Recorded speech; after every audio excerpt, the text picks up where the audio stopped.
Okay, I am going to call the meeting to order. Thank you everyone for joining us for our January meeting. Heather, will you please take roll call? Yes, I will. Angie Lee. Present. Moshe. Moshe, you're muted in case you're trying to tell us you're here.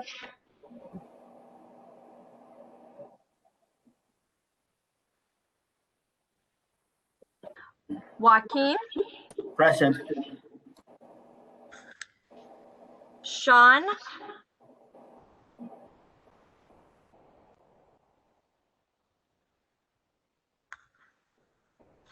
Beth. Present. Timber.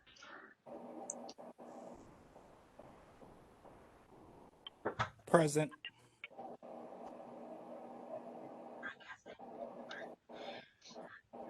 Ashley Hess.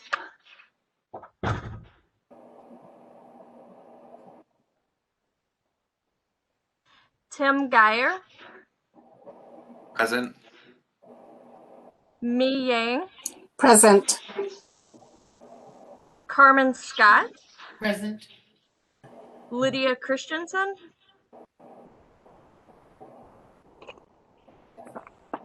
Council Liaison Mayor Lori Palmieri. Present by phone. Staff Liaison Michelle Banky. Present.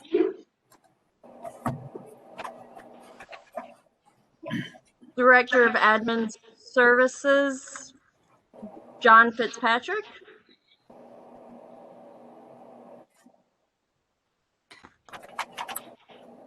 Heather, I see Ashley has joined, or I thought I saw Ashley joined. If we want to call Ashley again. Ashley Hess. Yes, present. Perfect. Thank you, Heather. Before we have our presentation from Mr. Ahmad, we need to approve the minutes from our our November meeting. I'll give everyone a minute to just review that in case. Were there any questions, anything to discuss from the November minutes?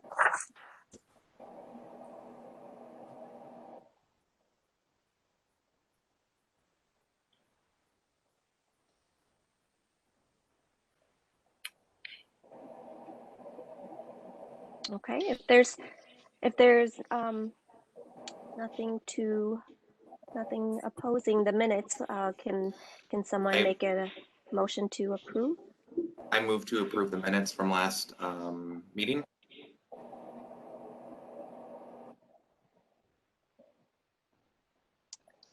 I'll second. Thank you, Joaquin.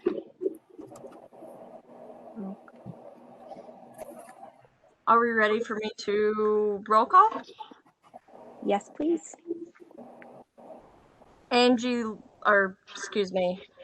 Joaquin Yarnell Lurie.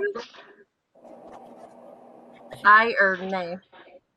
Yeah, aye. Beth Roberts. Aye. Timber Smith. Aye. Ashley Hess. Aye. Tim Geyer. Aye. Mi Yang. Aye.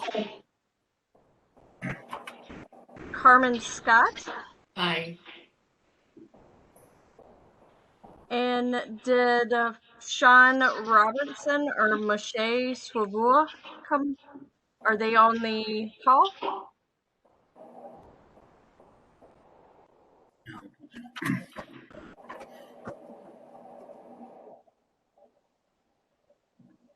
Okay, I guess that's it for for participants today.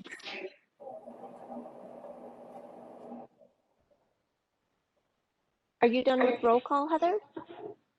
Or the vote? Yes, I am, and we have 7 ayes, 0 nays. Oh. And Angie Lee, you are the Aye. last one. Aye. Thank you, Heather. Okay.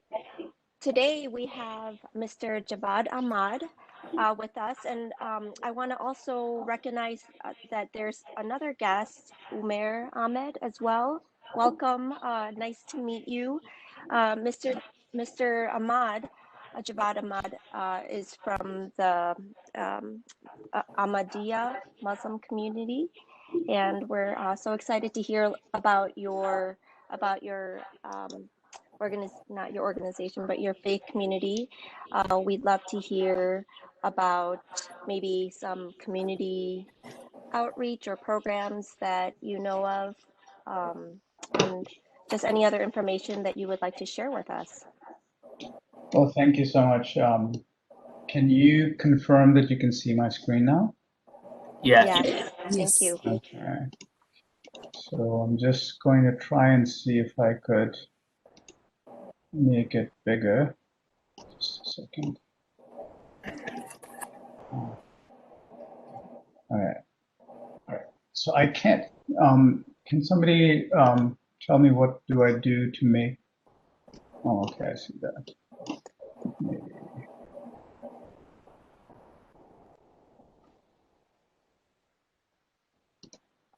All right.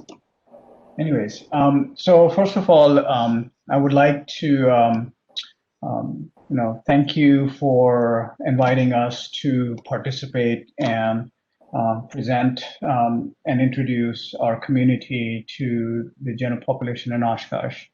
But before I get started, I would really like to recognize, appreciate, and applaud the efforts of the city and the county to have a concerted effort and a defined focus towards diversity, equity, and inclusion in our community.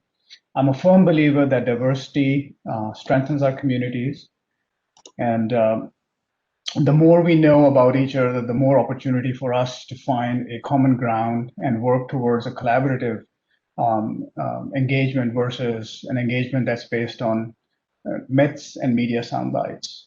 So once again, thank you so much for having us.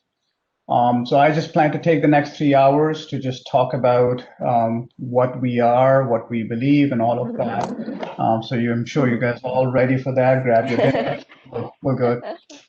So no, I wouldn't do that, especially because I know some of you know who I am, where I live, where I work, so I know I would be in trouble.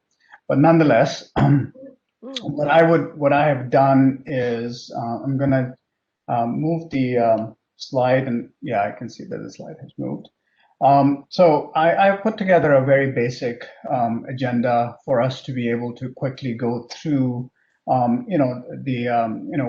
as I described, the context of who we are. But before I even get started with that, I know Angie already introduced Umair, but I would like to formally introduce Umair, who is participating in this presentation with me.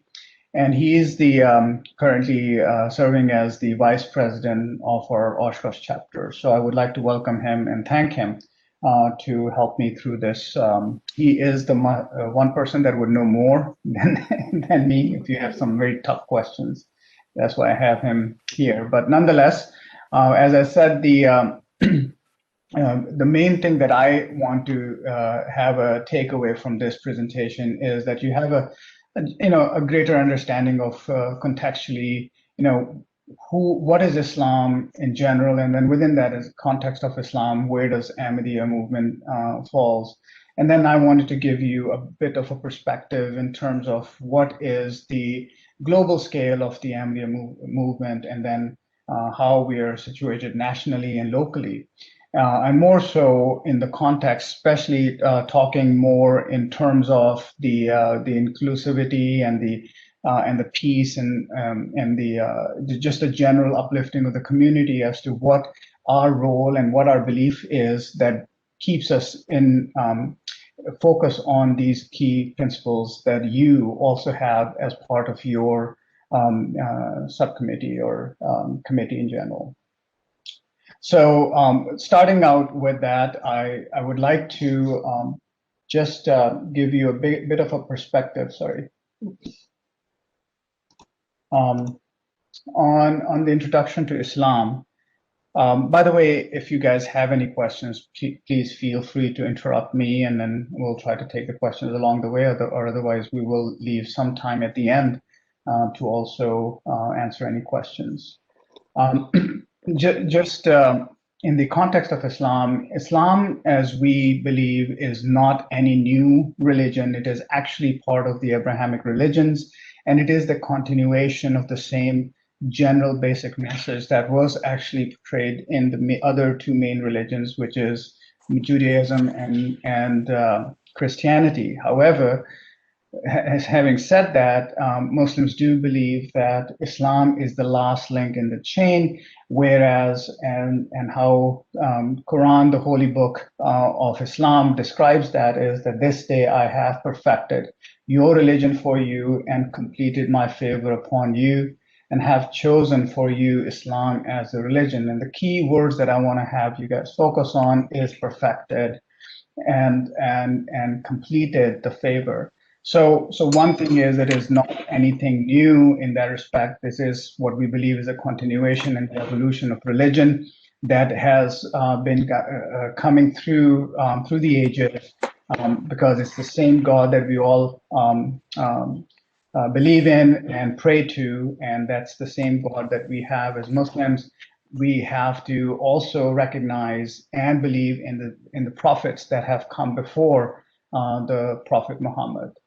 So the founder, as most of you would know already, the founder of the Islamic religion is Prophet Muhammad, peace be and blessings be upon him.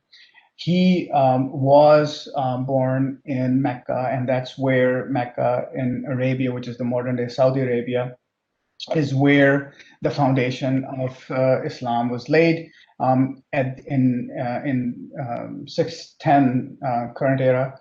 And Prophet Muhammad was 40 years of age at the time when he received his first revelation, and that is where we begin the journey of Islam as of that age in his life. After Islam was introduced, he lived for 23 years since after that, and Islam expanded throughout the Arabia and into other neighboring regions as well. And then he was succeeded by who we describe as rightly guided caliphs that continued his mission, and Islam became a global phenomenon. However, as it happens with all religions and has happened with other religions as well, that the message as it gets spread throughout the world, sometimes the message gets distorted, diluted, local context starts to come into that, and the original message starts to fade away to a certain degree, or has other confusing elements that starts to get in. So Muhammad, peace be upon him, had foretold that there will be a reformer after him. And that is where we as Ahmadis believe that reformer did come in India, in Qadian, India, and founded the movement, the reformist movement of Islam, the revival movement of Islam, if I may. That is what we believe in. So the Ahmadi Muslims have we follow the teachings and the guidelines of Mirza Ghulam Ahmad, who actually is promoting and talking about the same religion, same basic teachings, and the original teachings that were brought to us by the Prophet Muhammad. So he did not bring any new teachings. It is basically the same Islam. He is trying to take away some of those wrong teachings that had gotten into Islam and really look forward towards peace, love, justice, and sanctity of life as the basic principles of his teachings. After his demise, just the same as I described with after the demise of the Prophet Muhammad, the rightly guided caliphs, or what we describe as khalifas, were there to carry on his mission. So is the case with the prophet that we believe in, which is Mirza Ghulam Ahmad. We are after his demise, there has been 5 caliphs, and the picture that you're seeing right now is the picture of the current caliph, that is the global head of the Ahmadiyya Muslim community. He resides in London, and under his leadership today, we have the establishment of the Ahmadiyya Muslim community in over 200 countries. We are recognized as the largest community under one leader. So we have like tens of millions of followers that are following the spirit, or taking the spiritual guidance from this one leader. And we believe that really strengthens our community. One thing that I do want to highlight here is that although he is the global head and he's the spiritual leader, we really do have the responsibilities as the citizens of each of our countries that we belong to, and that is a key message and a key belief system that we have in our teachings, that the recognition of our own citizenry and importance to our own civic duties is just as important in our belief system. One thing that I would like to also encourage, that as the mission that we have, is to really dispel all the myths that we have. There are out there about Islam. We have a website that you guys can go visit. Is trueislam.com, and I would stress on the .com and not the .org. .org is not the website that we host. Trueislam.com is the website by the Ahmadiyya Muslim community in the US.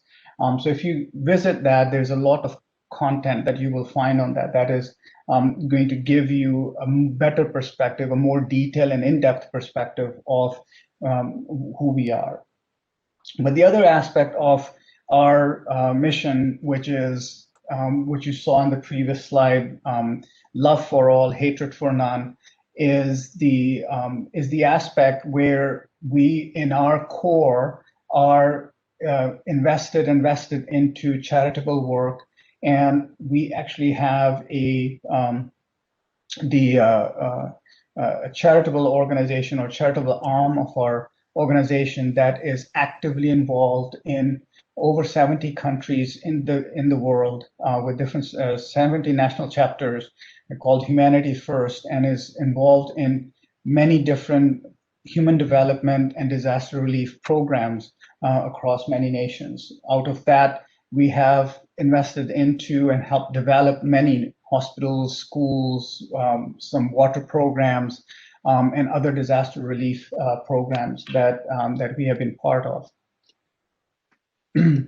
One of the key aspects, as we talked about, for us as a community is the ability to get back and give back, and then also take on the responsibilities that we have within our communities to help promote peace, to help promote civility, integration, and everything, again, as I said, that you all are part of as part of this committee.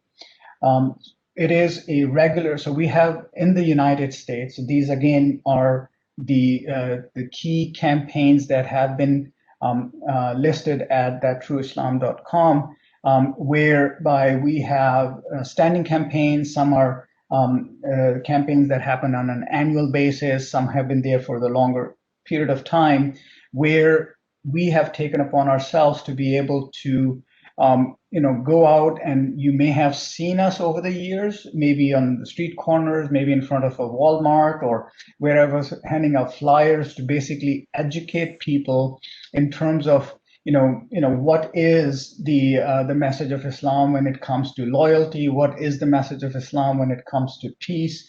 We have also done special campaigns to be able to, for the remembrance of the fallen. We actually have an annual blood drive that happens simultaneously across all our chapters to be able to collect and donate blood. We partner with Red Cross to be able to recognize the victims of 9/11, and so the one best way we could think of is to be able to donate blood in their name. And then most recently, with the events of the last year, the Supreme Justice is another campaign that was launched to be able to once again talk more in terms of the value of absolute justice in order to have a lasting peace and prosperity within the communities.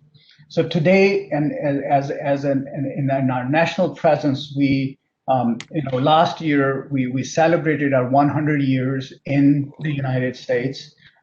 We were established in 1920. We, as of right now, have 65 chapters. We have 45 mosques, and we are, again, as I described, fully engaged community when it comes to our civic responsibilities. Now let's talk a little bit more about our local community.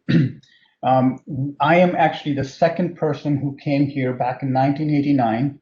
My elder brother, Khurram Ahmed, that maybe some of you would know, he was the very first person that was here, through which now we have the larger scale of the community. We came here really to go to University of Wisconsin-Oshkosh, and at that time, probably the only thing that was on our minds was to be able to get out of Oshkosh as quickly as possible. Except we love the community, and we stayed here. We find the community to be very receptive and very open to, and it's the right environment for us to be able to raise our families. So many years later, we're still here. So that is the testament to the community itself. But as we kind of in the beginning, when we were here, we were associated to our Milwaukee chapter, but back in 2000, it was decided that we have enough critical mass in this area to be able to request that we form our own chapter, and that was granted to us in the year 2000. In the beginning, again, as a small community, we were just kind of meeting in somebody's house, or maybe in a basement or some other venue that we would find. But as the community continued to grow larger, we found the need for us to be able to have our own mosque that we acquired in 2010. And that was another, maybe some of you would remember, a very defining moment, at least for us, that actually gave us even more will and strength to be able to support and participate in the everyday life of the city, and support the elected officials and everyone that was had come to support the community to actually have the mosque. We were of the opinion that we really want to have a very transparent and open transaction when it comes to setting up a mosque. There was a lot of concern in some people's minds, and then also there were people that were afraid, quite frankly, by having a mosque come to their neighborhood.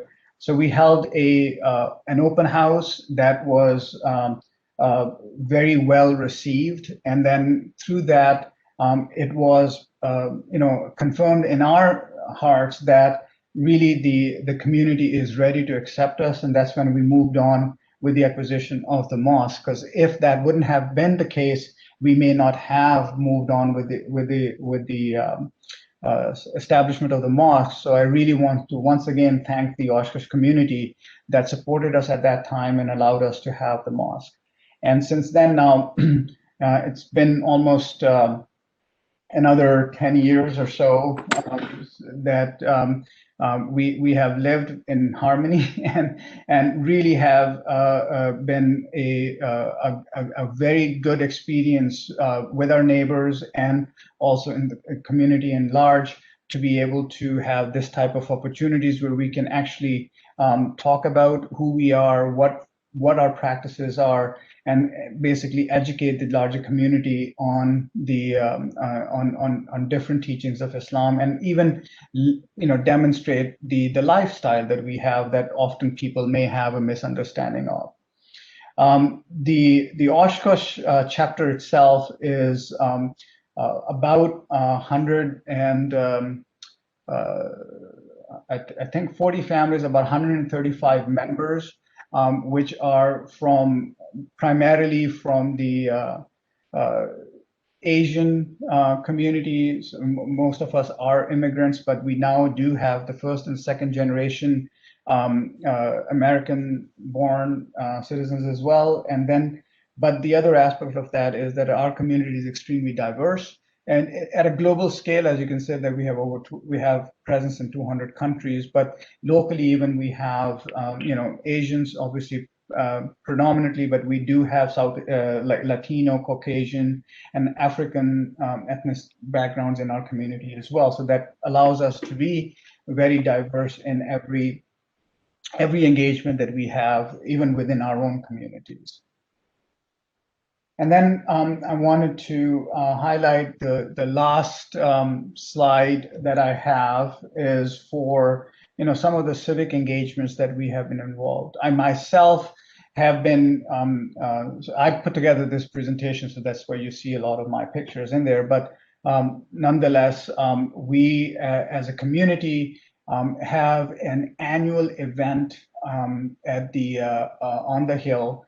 And on the Capitol, where we all the 60 some chapters from all the United States come together. We have a convention in United States at the Capitol, and then we take the responsibility to be able to go visit as many lawmakers as we can to help them understand and introduce the teachings of Islam to them, so that, again, from the perspective of diversity and inclusion and equity, that we can actually help them better understand as they go out to start to, form legislature and regulations that impacts the communities at large, so they have a better understanding of that. And once again, I have been very fortunate and have been very, I would say, welcomed by everyone that we have visited, and they have taken the time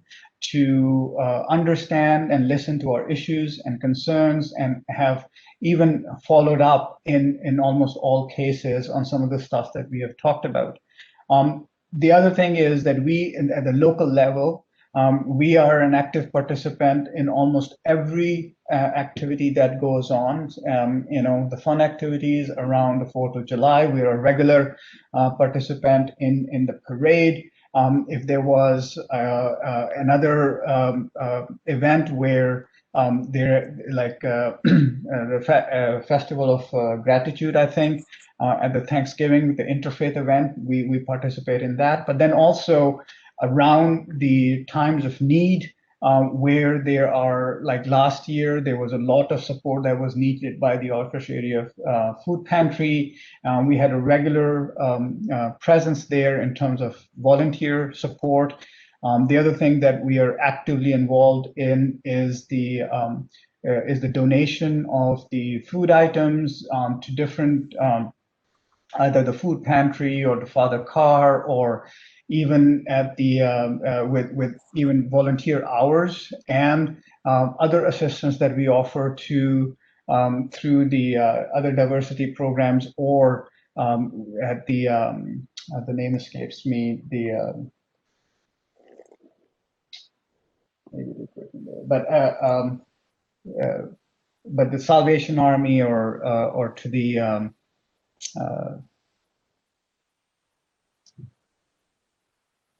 Okay, I'm not going to try and remember that. Oh, Christine Ann Center. Yeah. So that was a lot. We have a women's auxiliary that is very active in supporting such initiatives, and that's where one of their stronger relationships and partnerships is with that facility as well.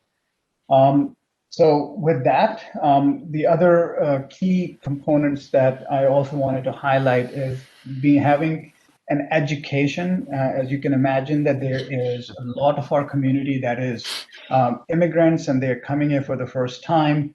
And ironically, majority of our community has been persecuted in their native countries, and by that definition, sometimes they do not have the appreciation or understanding of their civic rights, or by that definition, their civic duties. So we take a lot of time and responsibility in trying to educate people in terms of how to integrate better, how to be able to take responsibility from to participate in such events. And one of the key events for the last year was Get Out to Vote. So that was a major activity that we were part of.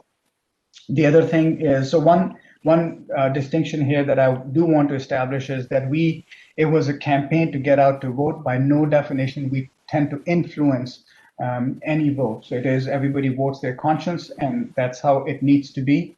The other thing is that we do have other campaigns where there is, I think you may have heard Coffee, Cake, and Islam. That has been rebranded as Real Talk on Islam, but that is where we open up our mosques and we invite people to come into our mosque and engage with us on a one-on-one basis. You may also see, Umair actually a picture there with Meet a Muslims. That's another campaign that we have, is to just put us out there in the general public so that people can actually come and engage with us. And the goal for all of such activities is to promote or dispel all the myths, and then promote the diversity and inclusion. So the more people know about us, the better they would have an understanding of who we are, and hopefully with that, more of a collaborative spirit is going to evolve. So with that, I would like to just open up to any questions that you may have. And then I'm going to request Umair to join me in answering those questions. Well, can I first say thank you so much for all the information that you shared. That was incredibly helpful and inspiring, hearing about your involvement in the community, the visibility, and really the mission of spreading positivity, support, and creating these really safe spaces for your community. It's all been very inspiring. Thank you, Mr. Ahmad. Thank you so for much. sharing all of that.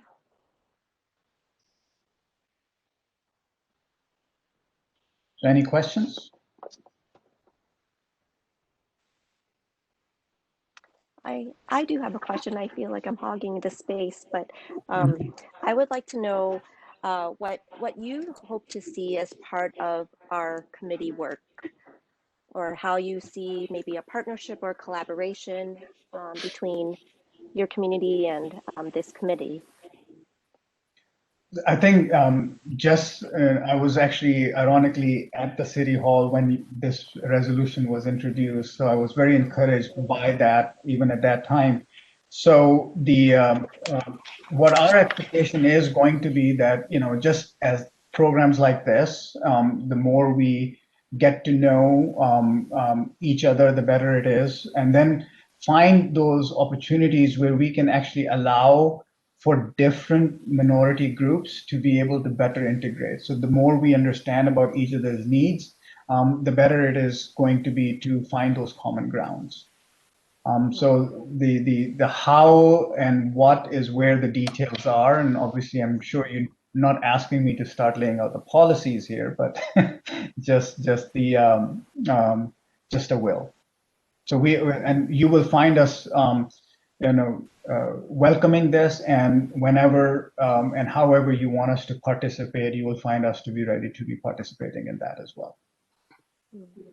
I think you are already doing a lot of the things that we hope to also do in, being visible and creating spaces where people can be educated and learn more, be inspired, but also seek support.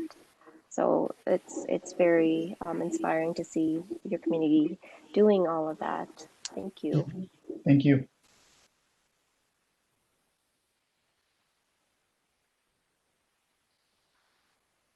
I really should have planned for a 2.5 hour presentation, because I did see there was 2.5 hours. We're here till 7, another hour.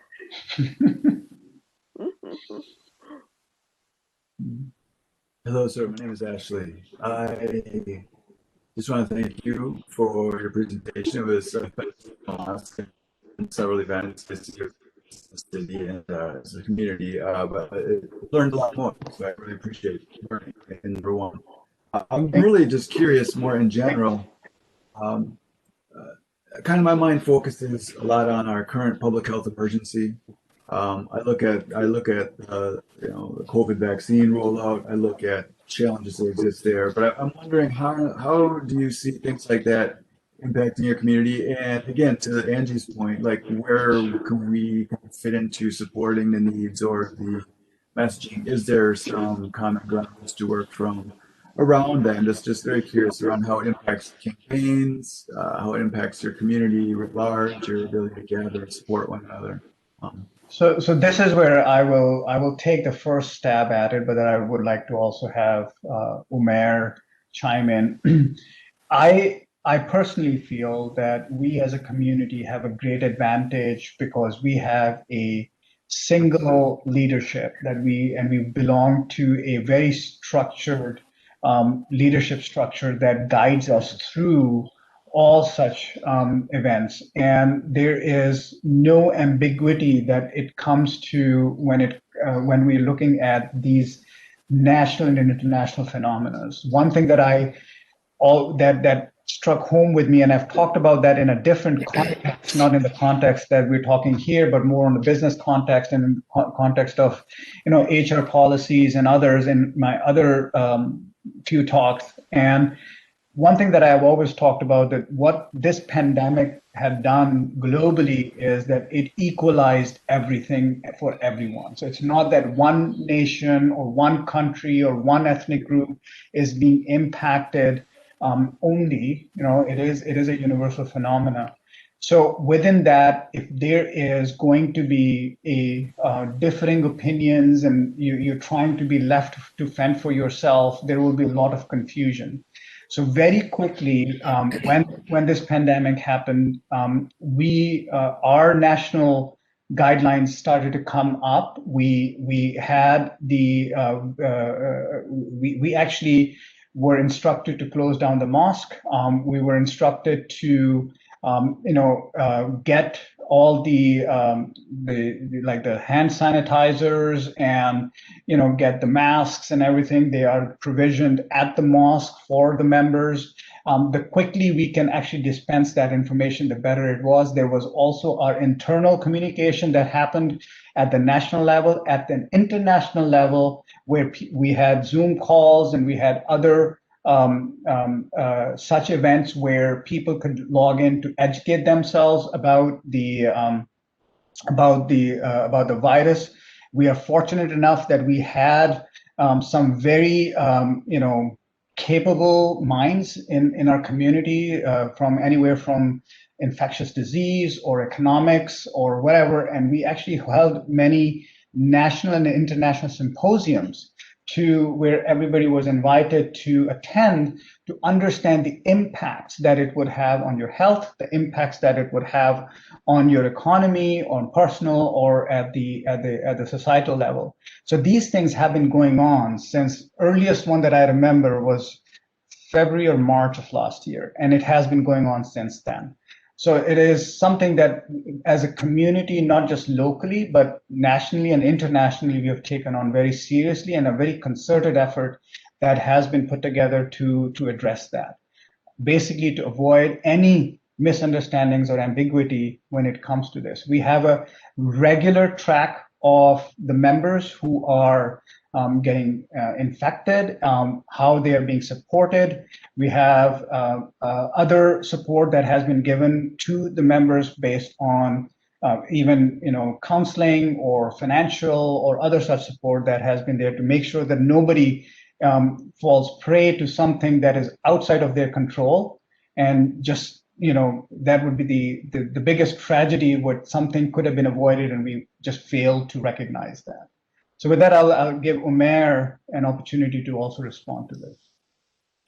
Thank you, Jawad. I think you've laid this out pretty well. I think just one thing I would like to add is that we are one of the communities in the last decade or so. We know that the Fox Valley area has incorporated a fairly decent number of refugees and immigrants. So when a pandemic hits, communication becomes vital. And then many of these people who have recently come in are not fluent in English, and the messaging or how the message gets to them becomes extremely important.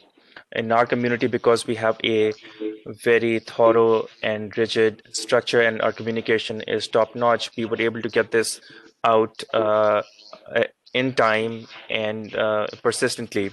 However, other communities or other individuals may not be in the same. So from a policy perspective, this is where this partnership with faith organizations and other community leaders comes in handy, where you can ensure that no marginalized sector of the community is uninformed. Well, thank you both for a very, very thorough and thoughtful response. And I hear that there's a lot of learning that we can have a lot to look into. So I appreciate it. Thank you.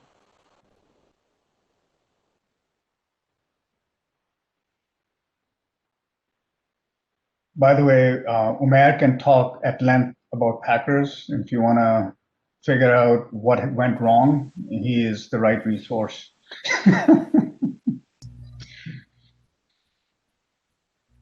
I think better not to say too much at this point. I think everybody's still sore about it. I was actually just hoping I was going to congratulate everyone that okay, we're there, but my whole half of my speech went nowhere because it just didn't happen. Yeah.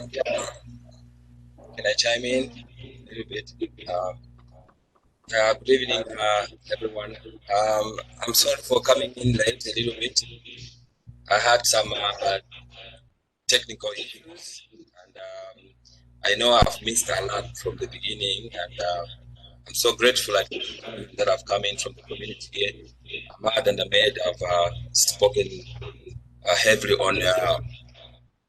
on the impacts on what they've done on the refugee community. I was just wondering if they know how easy it has been in terms of communication with certain groups, because what I have noticed myself with other immigrants, for example, like the Congolese immigrants, the communication is so somehow maybe like distorted. There's one side that knows the pandemic is here, but then there's another group that kind of like still very much in denial that the pandemic is not real. And I see that going to be even more problematic when the time for vaccine comes in, because this group of people consume so much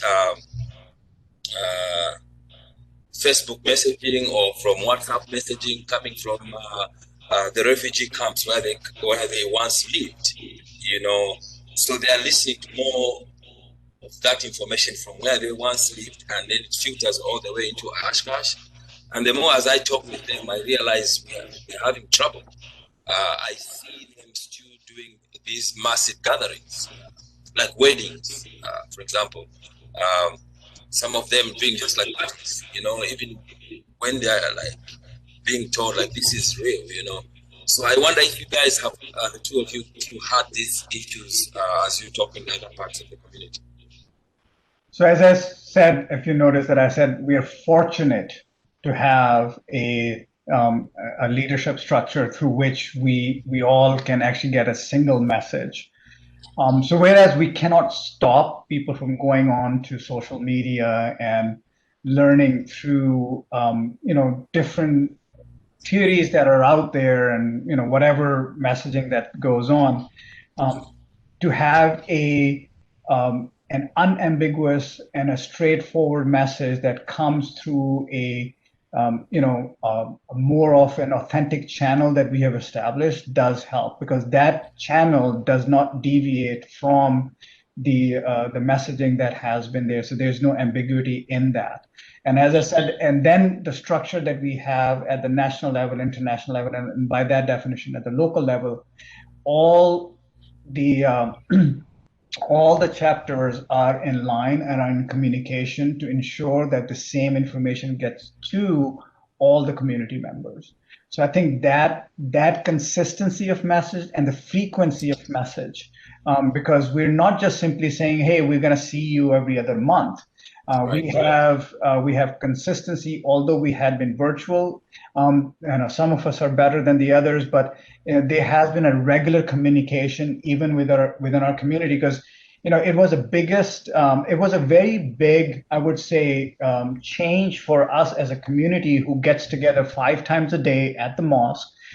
We have that level of frequency of exchange and interchange of ideas and just hello, hi, and how people are doing. So suddenly if somebody is not there or something different is happening, you would know that. But now, because the mosque is not open, we are social distancing, and we're not just engaging in any just like casual affair in terms of getting together and all of that. So you have to make a very concerted effort to ensure that we stay in touch with people, either through virtual means of whatever that you employ. So but the one thing that remains true is that we have consistency of message and the frequency of message there too, so people don't forget and get or fall prey to the latest social media post that they have read. Good evening. This is Mayor Lori Palmieri, and I would just like, hello, is my audio okay? I apologize, I'm driving, but I just wanted to say that Mr. Ahmed is very humble in that they have opened their doors to so many other things in times of crisis, in times of generosity, and certainly the tragedy that occurred at the West High School, where the young lady opened the mosque for students in crisis. And also, it's a very beautiful ceremony to be invited to the iftar and some of these other open door events to learn more about the Ahmadiyya mosque in their community. So I just want to thank you for this presentation. Thank you so much for recognizing that, Mayor. And it had been a pleasure to have you and host you at the couple of those occasions. And we welcome everyone. One thing that we all love to do is eat and feed. So please join us. We'll find opportunities. We can't wait for things to normalize again, and so we can actually get back to those types of events. I wanted to say thank you for the presentation. It's very nice to see a structure that works. Like you, I came to the United States in the 80s, and I also wanted to leave Oshkosh as soon as possible, but fell in love with the community, and here I am, 30 years later. I also, and you probably can testify to this, have seen the diversity in the city change over the years. It has grown, it's a different community. And I think, you had the advantage of having already a structure in place that you could, piggyback onto and to start creating that here. Unfortunately, a lot of the minorities that come to this area don't have that. And my fear is that sometimes the numbers don't warrant a lot of attention, but they're just as important members of the community as anybody else. And even though Oshkosh has been very welcoming, as a foreigner or seeing foreigners, you still feel like an outsider. in many ways. And so I think part of the goal here is to try to figure out how to bridge that and connect people to the community to strengthen more that diversity and those connections. And I definitely hear you and agree with you that I think the topic of today was more to talk about the Ahmadiyya Muslim community, and that's why what I limited to that. But in general, if you look at most of our members, we are involved with other aspects of the city and the region where we are engaged with the chamber, or we're engaged with the other Amplify Oshkosh or New Digital Alliance, or Boys and Girls Club and other things. So all of those types of engagement allows us to get out there and basically expose ourselves that we are here. And I can tell you that so many times I have had the opportunity to talk to the immigrants, to be able to, I think Umair's wife actually is quite an active player on that side, where they have gone out and supported the women from other immigrant communities to assist, because there is another layer of complexity when it comes to not just language but the culture. And then within that, if the subculture is also further limiting the engagement with the general how the Western and the Eastern cultures are different. So to have the ability and have the opportunity, I would say, and have the fortunate opportunity to be able to assist in that matter is really, really, we don't take it lightly. And there's we get calls into our mosque, we get emails, as I said, that we are involved with other I would say facilities like Christine Ann Center and Boys and Girls Club and other. They really do, and even the Rotary Club. So all of those areas we are fully involved with, and that allows us to keep us out there and have a perspective that we are just not a subculture within this bigger culture, right? So we cannot just be ourselves. It's great that we're taking care of ourselves, but we can't even take care of ourselves if we don't understand the greater context. So so that is very important to us, that we keep ourselves aware and available to everyone.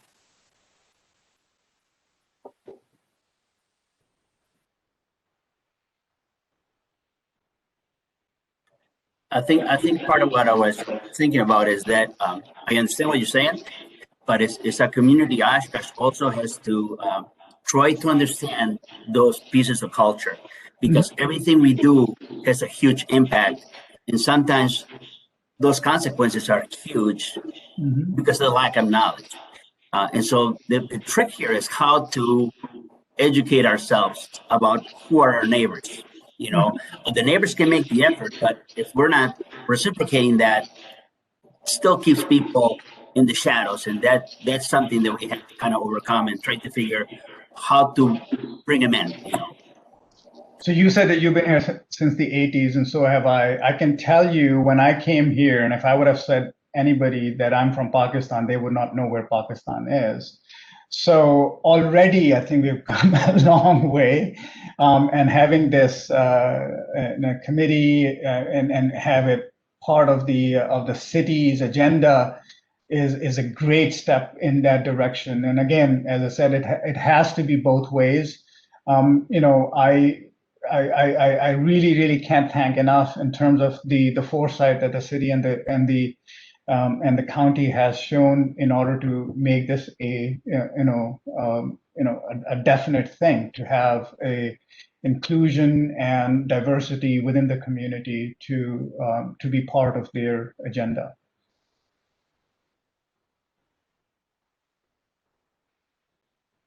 Thank you, Mr. Ahmad. I agree, and I appreciate that you highlighted so much of just the welcoming responses and the positive interactions that you have had. So thank you for highlighting those. I think you've touched on so many important parts of what we hope to accomplish and what we hope to inspire in our community. Are there any other questions or comments for Mr. Ahmad and Mr. Umair Ahmed?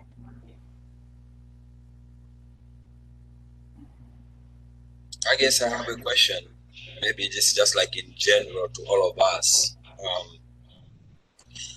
I know somehow like what Hakim was talking about, having Mr. Ahmad having a structure in place helped a lot in moving forward some of these conversations and making some immigrants more comfortable. And so kudos to the faith community for doing this. That's the mosque and also the churches of what they've done in this regard because of these structures.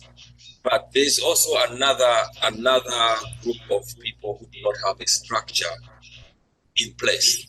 I'm talking about professional people, for example, who come to Oshkosh for employment, like maybe at the Oshkosh truck.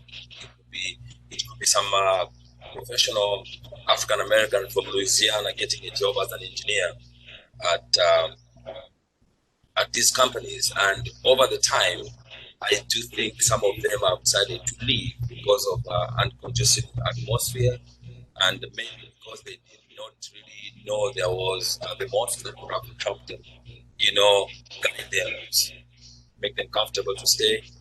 So I guess like the question, what do we do with that other group of people who come to us today and who end up eventually living by feeling that they're not welcome? I think this one's for all of us.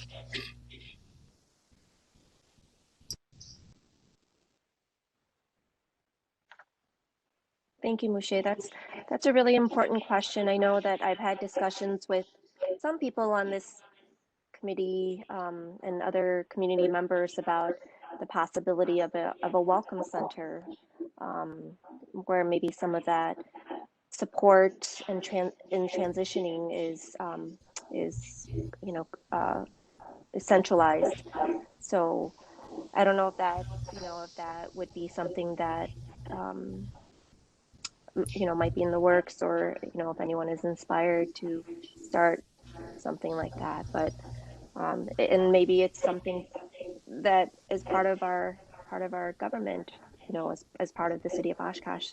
But I think there's a lot of different ways to think about this important question and complex issue.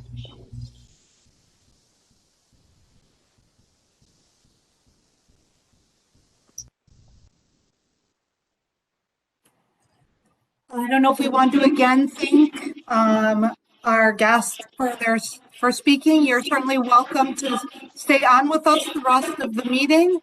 Obviously, or you can certainly decline as well. But we really appreciate you taking the time with us today, and it has been inspirational. Thank you. Once again, thank you.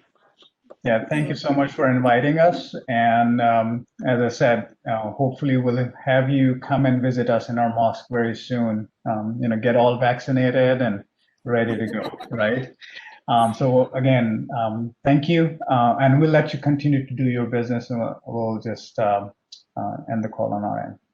Thank you very much. Thank you. Thank you. Bye now. Have a good night. Bye. Good night.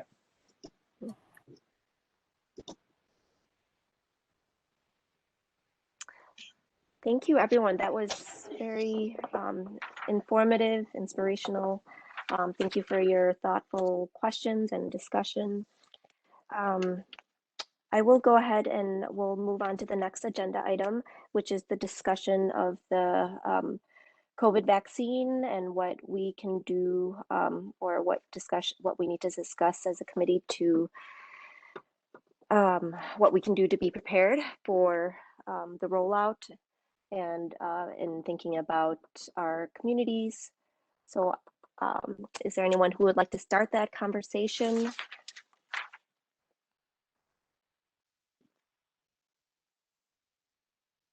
Angie, this is Ashley. I feel I will, because I believe this is on the agenda in part the last time. But regardless of how or why it's on there, I asked the question I asked earlier for this reason, because I feel personally that the city and its current capabilities can serve to fill a role in supporting the communication gaps that may exist within subpopulations or the community writ large. But there's numerous ideas and learnings and opportunities as a city proper to engage with peers, if you will, your other municipalities and governing bodies to really learn from one another, measure the success of what's currently happening in our city, really dig in to prepare ourselves. We've had cases and symptoms. I'm thinking of shutdowns of schools and past flu epidemic kind of, environments that were going on. And so we know this dynamic and this is part of reality. So, I feel uninformed as to what the city is doing currently. I would like to understand our plans, our role, what is the vision, and what we can do as a community and a representative body to advise some of those actions, especially given what we just learned and heard, and some of the things that Mouche brought up into some of the discussion kind of touched on the challenges of communication and what is a role that the city could play, and is there something we should be doing to advise directly in that?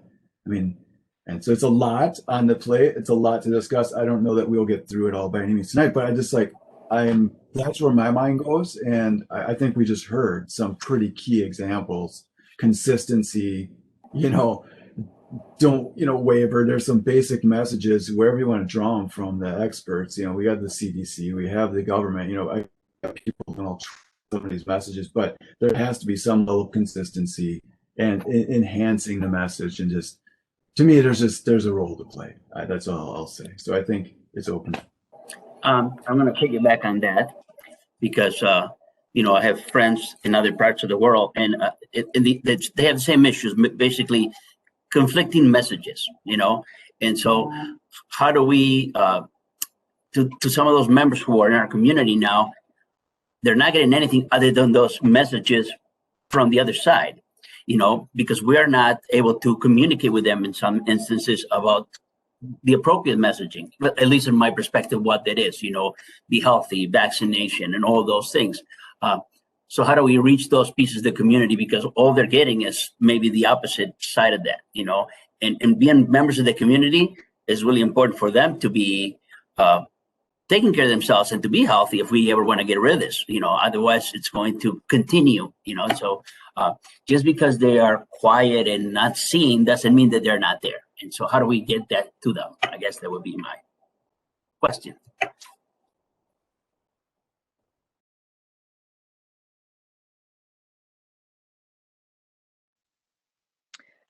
I would like to also add to I would like to add this to the discussion, just under,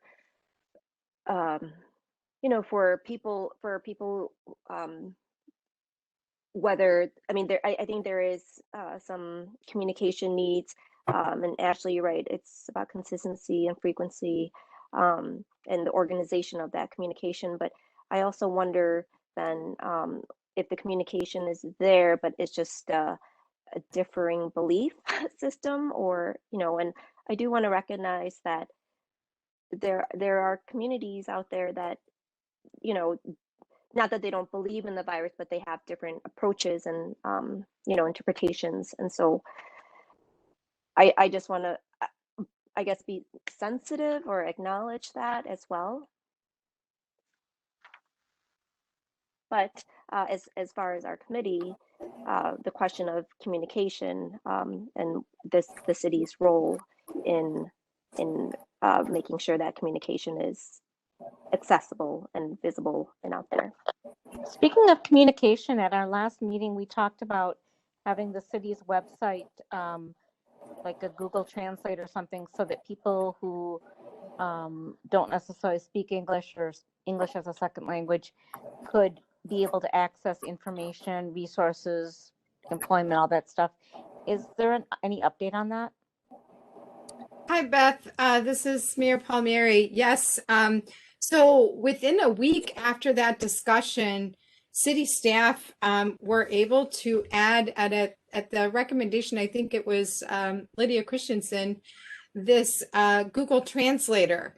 So right now, if you go to the city website, you are able to utilize that Google Translator. And it's my understanding that will be for many, many languages. I don't even know how many, whatever the capacity of Google is. It may not be perfect, but what I'm hearing is that everyone has different sources that they go to for trusted information. And the city, I view that the city's role, as we have posted COVID updates after COVID updates on our website, perhaps we could, partner with getting that straight information from the county health department and what the locations in the city are for those vaccinations as they become available for the different groups. And certainly we're all concerned about the supply end of that. So what I'm hearing is, central messaging, but has anyone actually tried to use the Google Translator on the city website? No. I did. I tried it.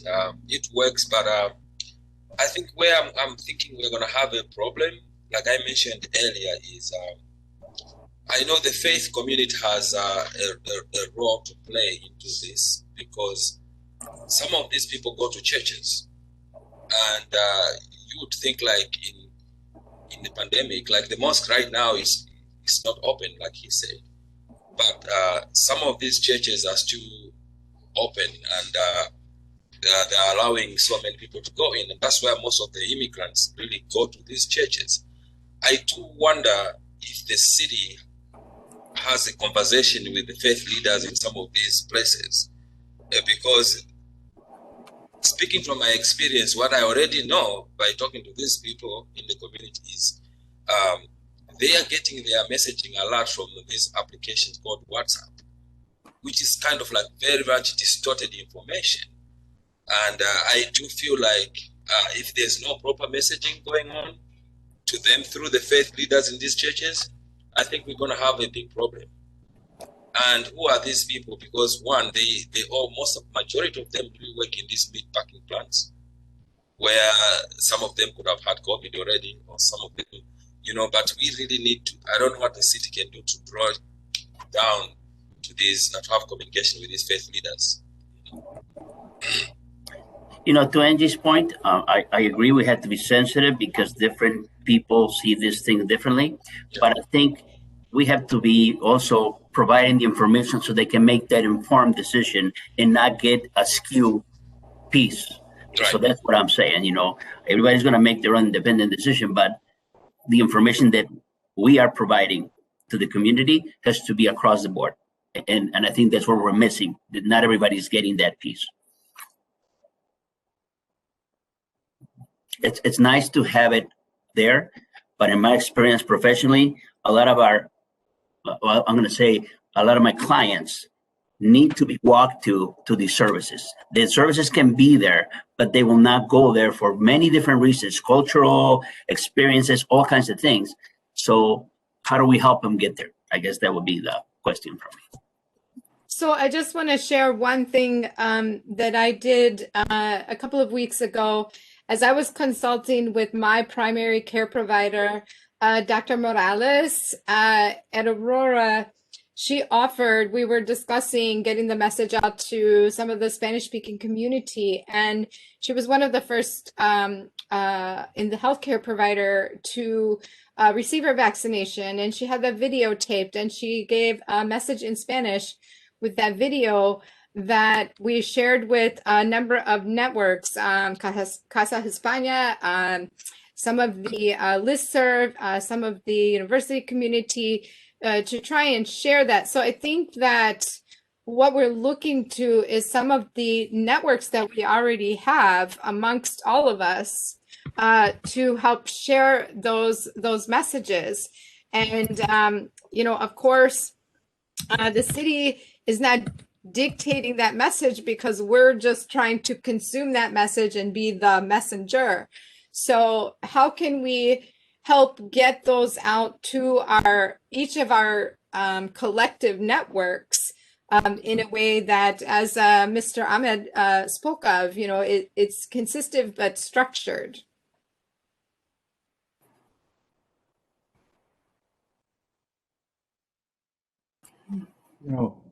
Excuse me, this is Ashley. I didn't really want to, I mean, I understand our role here is limited. So, I mean, the focus on communication seems appropriate. But one other thing that, comes to mind is surveying and understanding the needs, because we do understand distribution is going to be an issue. It is an issue. So what comes to mind are grants, funding. Is there a way to support individual communities to further that ability to message it? Is there a way to just allow people to make those informed decisions? I mean, there's activity happening. So, I mean, that's the other thing. It's like from the role of coordination to likely places that people will go to for a vaccination, be it a faith community or someplace they're familiar with. Well, I mean, I don't personally, again, understand, and I don't know what the city's plan is. I mean, I've looked at our national plans and look what our state puts up, but I mean, that's as far as I've gotten thus far, to be quite honest.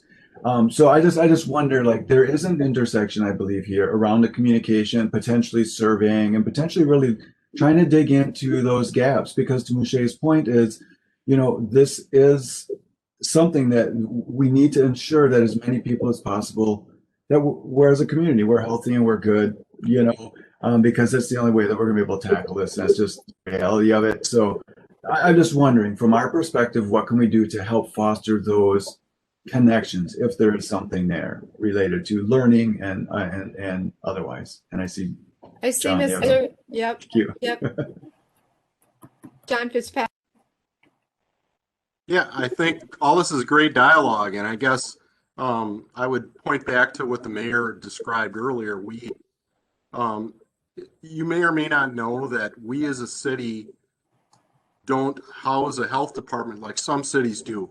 So you might see the way that we're handling this might be different than some other cities that have a health department. We consolidated our health department with Winnebago County because the county seat is right here in Oshkosh, and we saw that as kind of a duplication of services. We shared all of our staff with Winnebago County.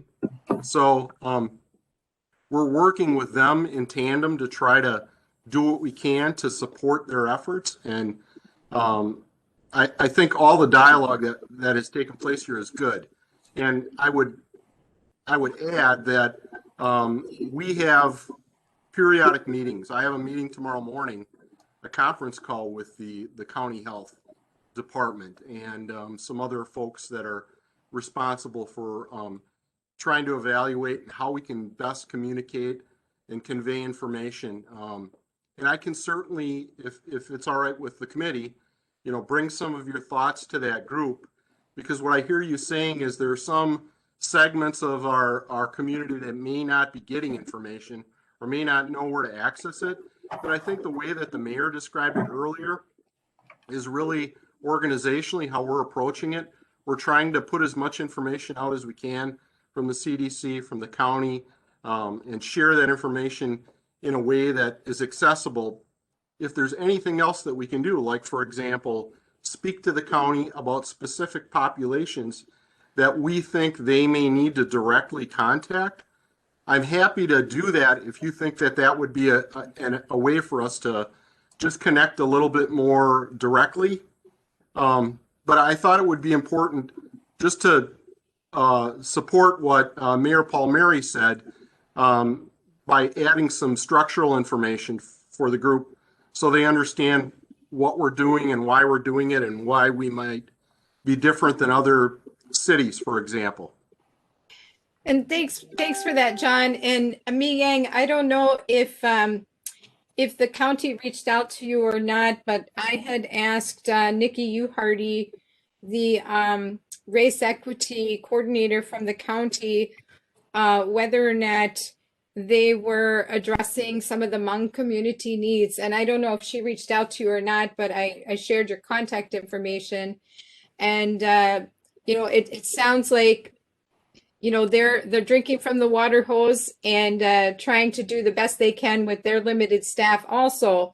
But certainly, I think that we do have to reach out and share those needs and those gaps and, you know, help us understand, you know, a city website may not be very meaningful. There was a city campaign called Love Oshkosh that was centering around mask wearing. And I've asked those council members if they're working on that with the public relations campaign, whether or not they would also take on the vaccination issue.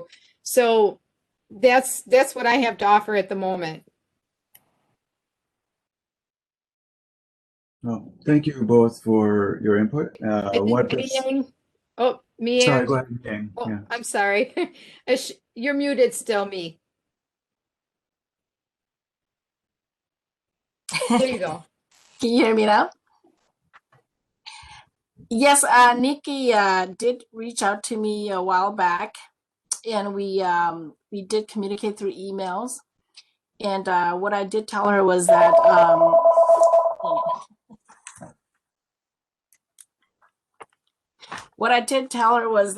because of COVID, our office is closed. So what we can do is she can pass on information to our agency, which we can help post that on our site and get the word out to, especially to the Hmong community.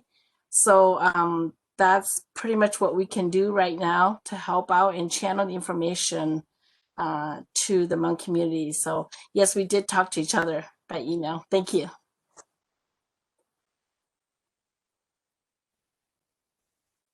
I've got a question. Most of us or all of us in this room have insurance. So I'm getting from Theta Care, you are eligible for vaccination, you're 65, talk to a provider. What happens when someone is not insured in terms of the vaccination? Because I think a lot of the population that we're trying to support, I think there's a huge financial inequity when we talk about diversity. Those people are getting that message through a provider because they don't have insurance. So what are we doing for those who are uninsured? Is there a cost? Where do they go? How do we let them know that even if you don't qualify for Badger Care, if you've not applied for Badger Care, what happens? So, John, I don't know if you know the answer to this or not, but I think this week the university was converting part of the testing center at the Culver Center to a vaccination center. But I believe that was going to be offering vaccinations to the community as supplies available. But John, do you know if there's a charge or insurance involved with that? I don't know. I don't believe there's going to be a charge. And I hear what you're saying. I think that right now we don't have the information as to where these clinics will be set up and what the logistics are, other than our connectivity locally with the county and with the university, who's willing to participate and pretty much open up their campus to provide this service. So I believe, and this is just my own opinion, that when we have the vaccine, when the county is able to mobilize and provide the vaccine, I don't believe there's going to be any charge at any of these sites. And that'll become, as we talked about earlier, more a communications issue than necessarily a social services issue. But that's another thing that I think, what I hear the group saying is there really has to be an intersection with social services. And again, just to everybody here may or may not know, but and I don't want to appear like I'm trying to push responsibility away either, but the county has some significant staff that can help from a social services perspective. They have many more contacts than we do, many more resources than we have.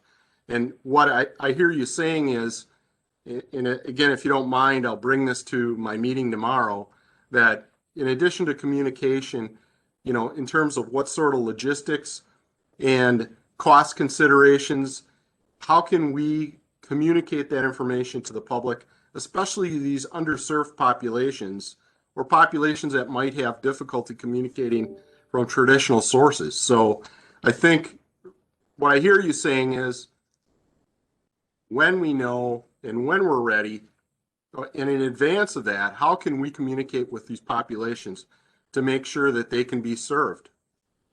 Is that it? I'd like to add a little emphasis there, and I don't know if this is feasible, but as I understand it, various healthcare providers, various pharmacies, various organizations there's going to be a network that may not necessarily be connected, so a fragmented network of offerings. On the city's role in terms of communication, is there a way to inventory that list and say, hey, you know, here, for example, my healthcare provider told me to go to My Advocate Aurora /vaccine because I didn't know if I was 1B or 1C based on my day job.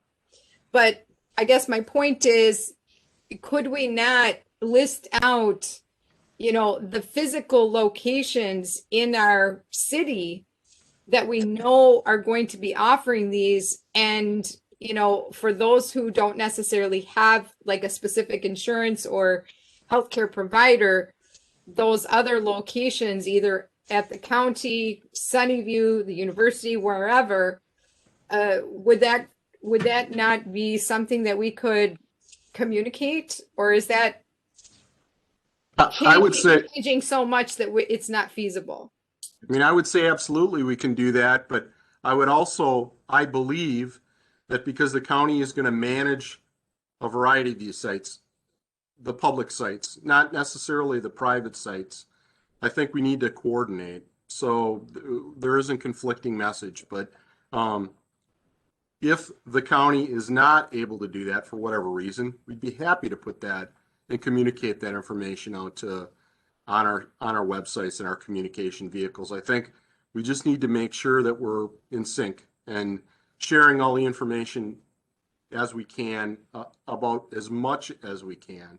And right now, the county is the one who is really the facilitator from the state level to our level, not only with our community, but all the other communities in Winnebago County.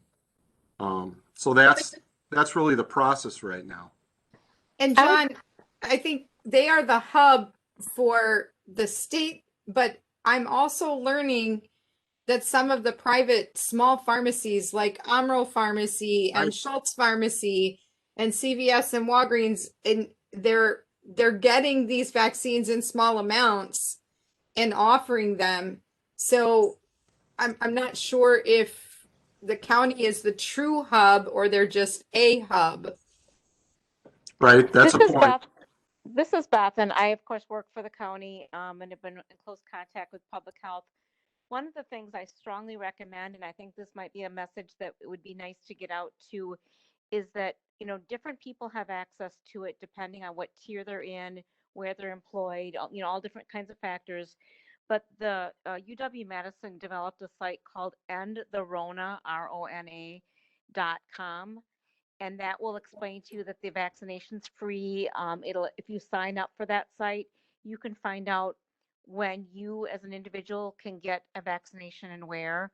So I think if we can somehow, it's not the end all be all way, because as we've talked about, there's other ways to learn about it, but public health only has a certain amount of information about what they know.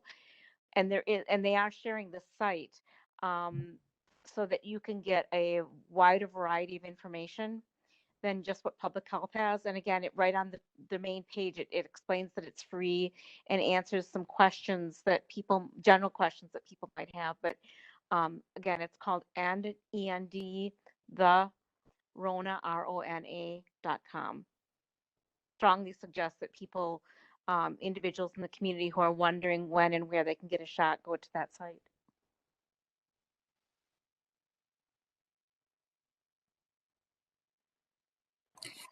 And Beth, did you say that is posted on the county site?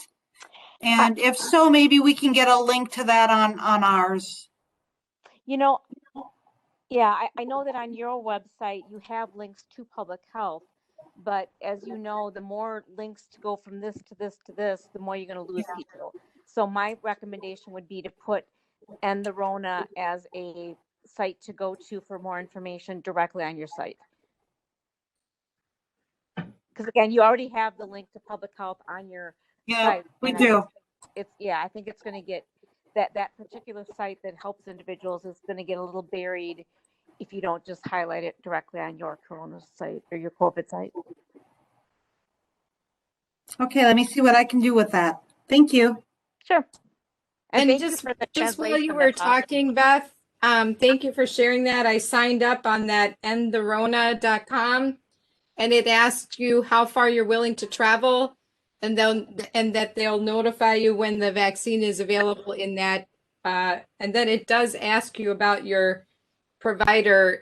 It talks about Dane County, but you can put in other if you're not in that list, drop down list. So it took me less than 30 seconds while you were talking about it. Yep, and that's the cool thing is that again, we can find out what Winnebago County Public Health is doing, but Outagamie County might have something available to you sooner, and this site would help that.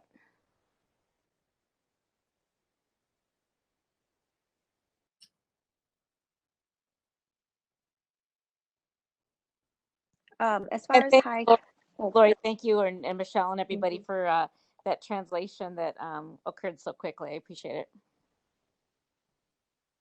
Thank you, everyone, for your suggestions, Beth. I'm so glad you shared that resource with us.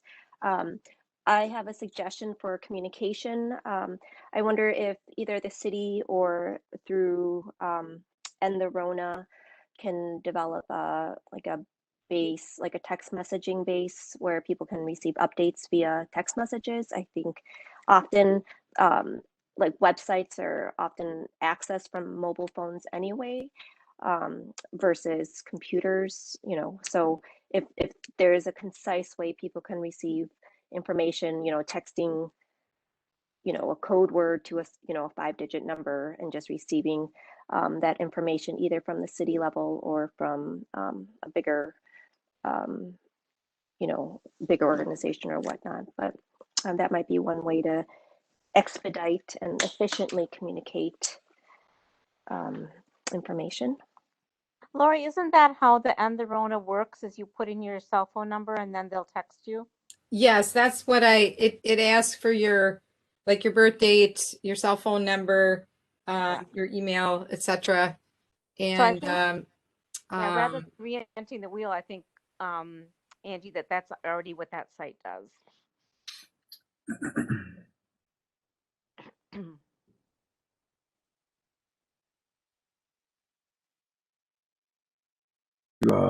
Put this out for a possible consideration.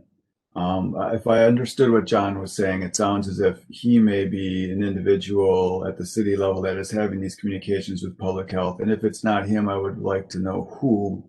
But I believe it would be beneficial for us to receive at least a cursory report and understanding of what these communications and dialogues are, so that we can be better informed to engage directly with the communities and individuals we know and start to foster some of this cross-directional, bi-directional learning that needs to occur. I understand we're a fledgling advisory-only entity, but I believe there's a great deal of strength here and an opportunity to continue to establish this body, whether it be us or others into the future, as being more of a resource for the city to strengthen all kinds of levels of operation. Quite honestly, I think there's a lot of opportunity here. But I would like, at the very least, if others are in agreement, I would like us to consider and then maybe move towards requesting at least a regular routine update as to what might be going on between the city and the county, again, to help foster these communications, because we all know too well, I think from our lived experiences, be they professional or otherwise, that when communications, messaging is developed at a high level, if you will, and I get necessity and need to action and responsiveness, I understand that, but we need to listen to the people and understand where the breakdown is, and like we can help advise, I believe, on a lot of things versus trying to amend things later on. But again, I understand the need to act. But that's what I put forward. Like, is there a means to get a more regular updates as to what's going on? Because this is going to be a continual learning for a bit of time, I believe, that we can support connecting people along the way. So if others are in agreement, I would, worth a thought. But anyhow. And then John, I don't know if you can maybe talk to Andy Radig or something about including that endtherona.com link to our COVID hot or our, hot news. But it does seem to be rather broad in describing, when it's available at Walmart, CVS, Walgreens, Costco. And that text being sent out. I don't know if we as a city, have any issues with supporting that website or not. But it's a simple piece, at least initially. Sure, I don't see a problem with that. I'll look into it and see what I can do in terms of getting it on there as soon as possible.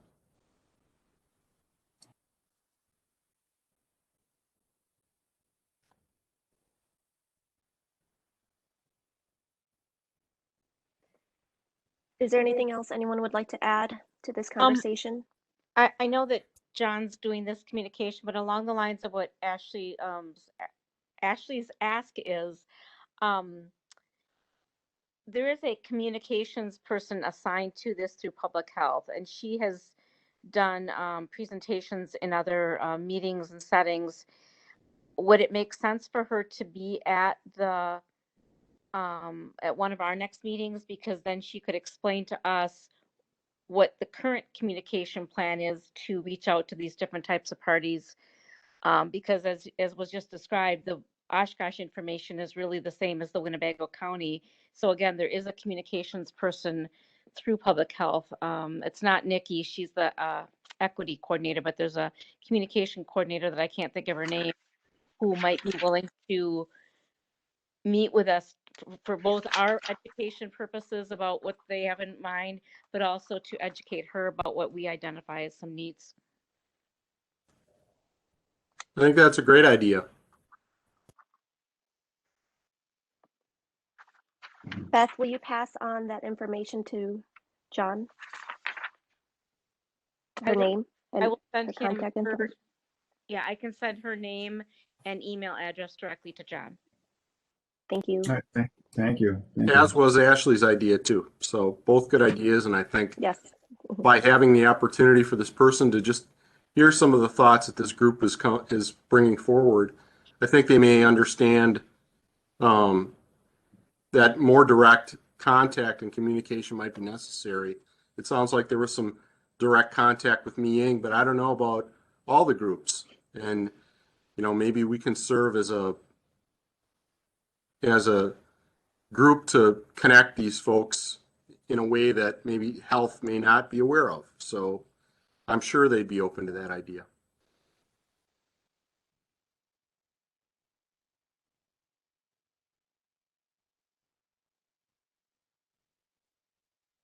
Would anyone like to add anything else or ask any? This is a really good discussion. Would anyone like to add to that?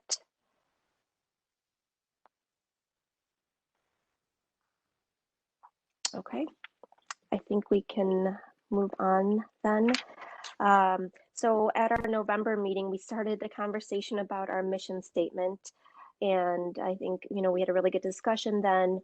And moving forward, we agreed that we would take this time to winter and to reflect, and if come to tonight's meeting and maybe with some ideas. I'd be happy to share my revised statement, what I feel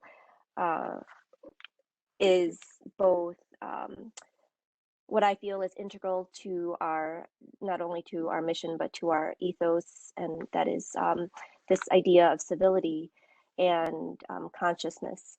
And prior, I still do believe that our part of our part of our mission does include creating spaces. And I remember Timber, you mentioning, giving voice, and that's really resonated with me too.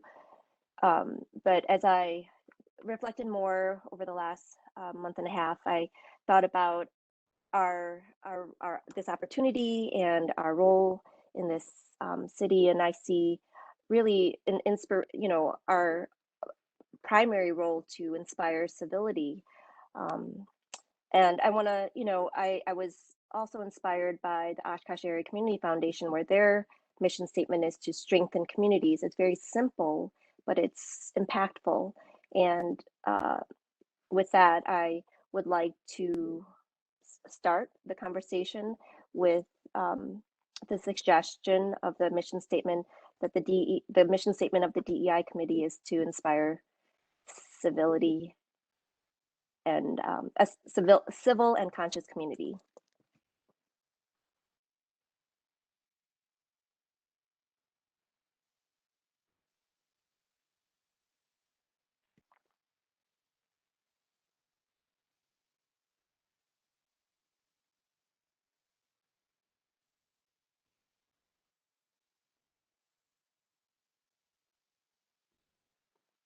I like it. It's simple. It's simple. It kind of cuts through it. I thought about it too. I did take a crack at it, and I'll share what I came up with. But the one thing is I kind of talked to some people about the mission statement is that and we talked through it, and they suggested that we try to make sure that we keep away from having an activist tone, so too much action inside of it. And so that's why I really like your statement. So that's cool. But I'll share what I came up with. The mission of the Diversity, Equity, and Inclusion DEI committee is to promote changes needed in Oshkosh to create a more welcoming, connected, fair, and equitable city by consciously including voices who have been historically marginalized and excluded in its planning and function.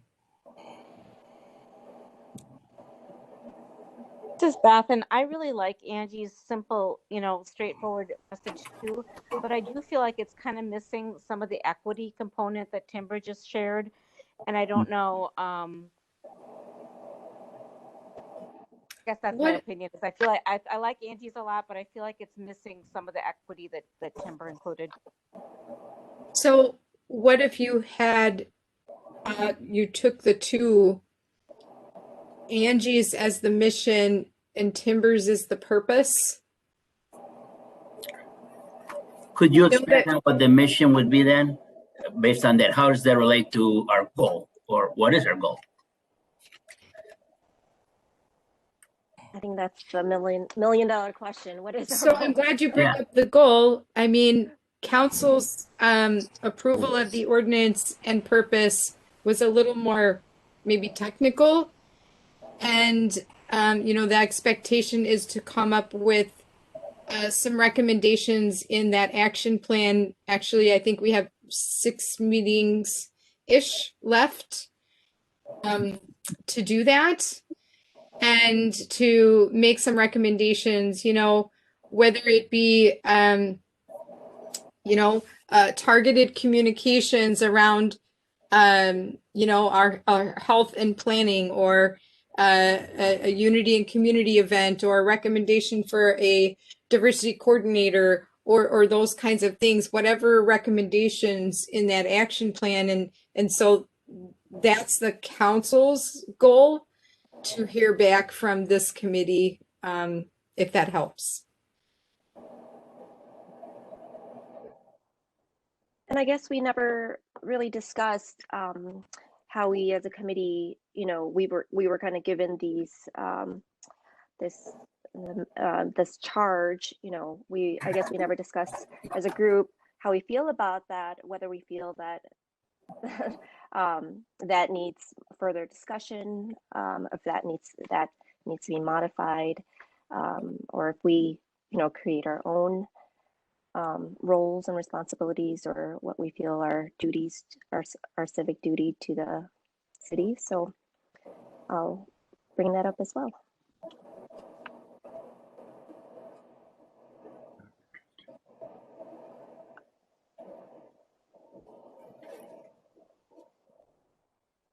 So I'm sorry, I'm all over the map here, but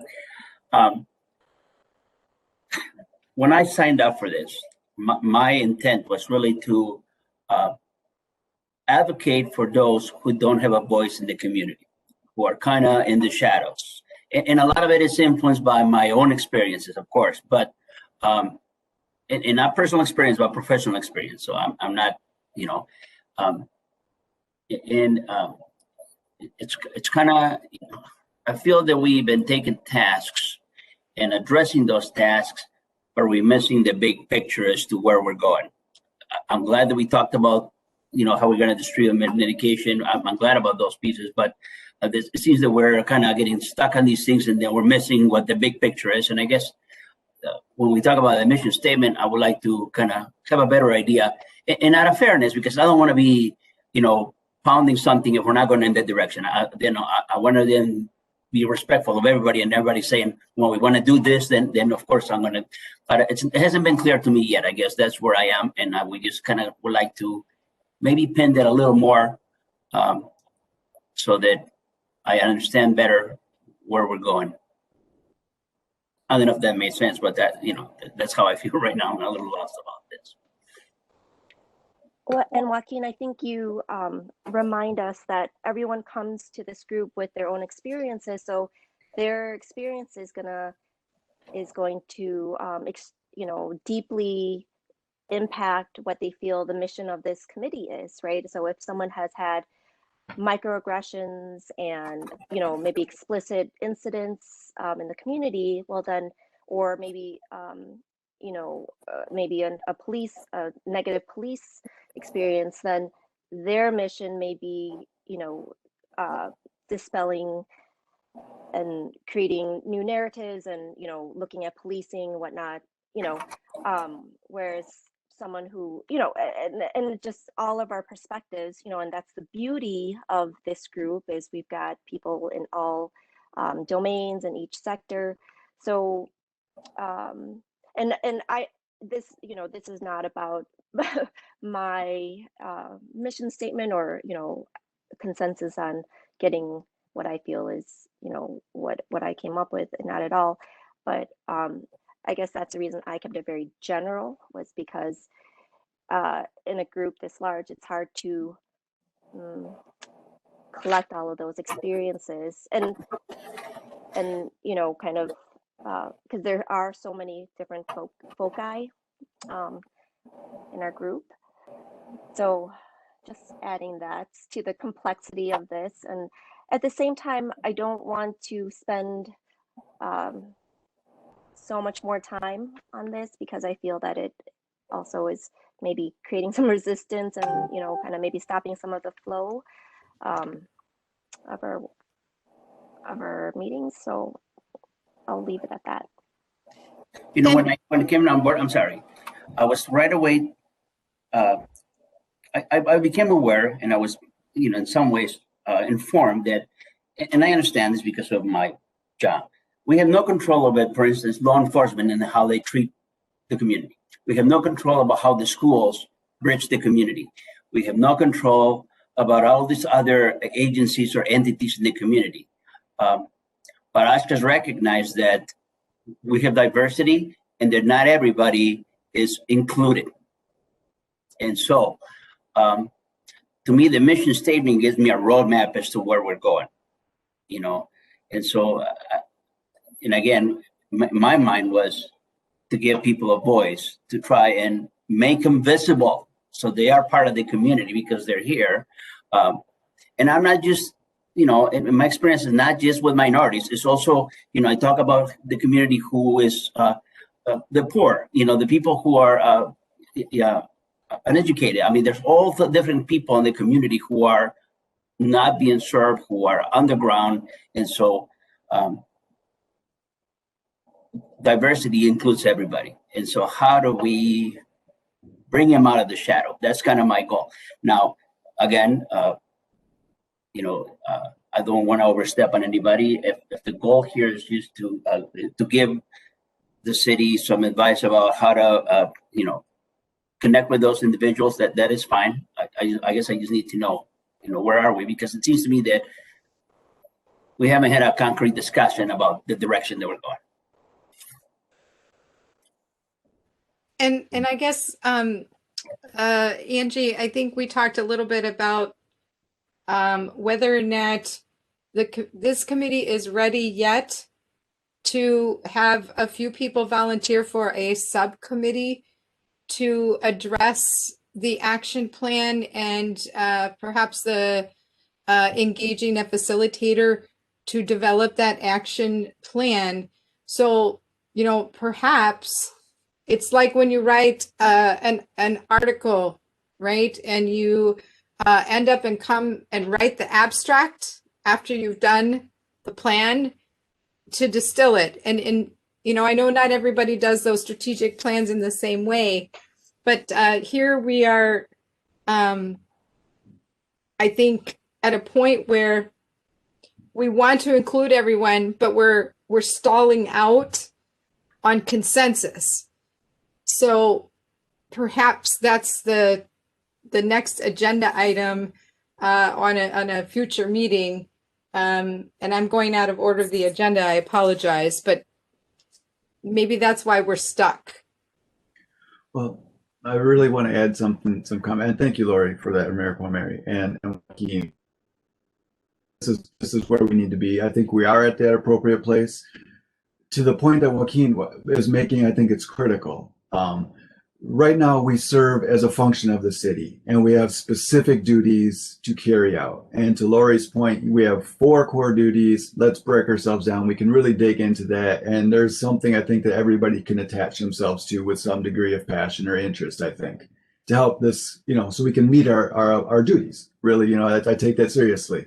But to the point of having that mission and that guiding vision, I think that's what's lacking, because it is simply right now an administrative bureaucratic function that we are created to fill in some roles. And I mean, it's, you know, kind of just be blunt.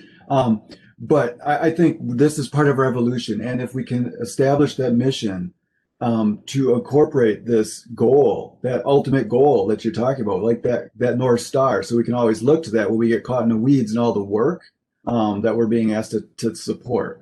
I think it is going to be an important one. So I like Beth's idea personally of trying to incorporate some of the equity side or even Lori's, where we have to figure out, is that sort of a mission and a purpose? I mean, there's room for both, because they both have a lot of value and power, I thought, in the words and language. So I think we can simplify this, but yeah, I see it as there is a role personally for a mission statement to give us that North Star at longer term. The duties and the functions will likely change sometime over time. You know, I'm assuming this will be a committee that remains an advisory committee into the future. I mean, there's a lot of assumptions here, but I think to help foster that assumption into reality is we need to really focus on some of the points that Mayor was bringing up. And so I like that approach personally. To breaking us down. We can talk this future agenda stuff, but I'll stop. But I think this mission piece is important. So I think if it takes more time, let's take more time. But I like the idea of either a mission and a purpose statement separately, because maybe that purpose changes to some extent along the way, but the mission is still the same. So that's my thinking from hearing what you're all saying, if it's helpful. So could we all agree on Angie's statement to inspire, I'm sorry, restate it, please, Angie, and then add in an equitable and fair manner. Does that get us to a point of agreements for that guiding mission? So that would be to inspire a civil and conscious community through equitable processes and inclusive. Timber, can you remind us or repeat what you said?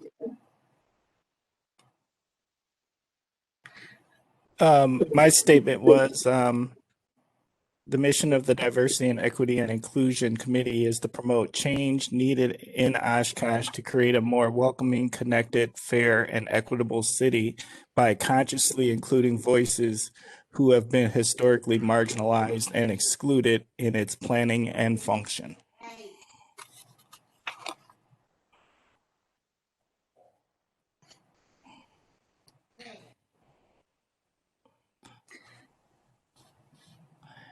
And I'll tell you where I got inspired was I watched, actually it was a school board.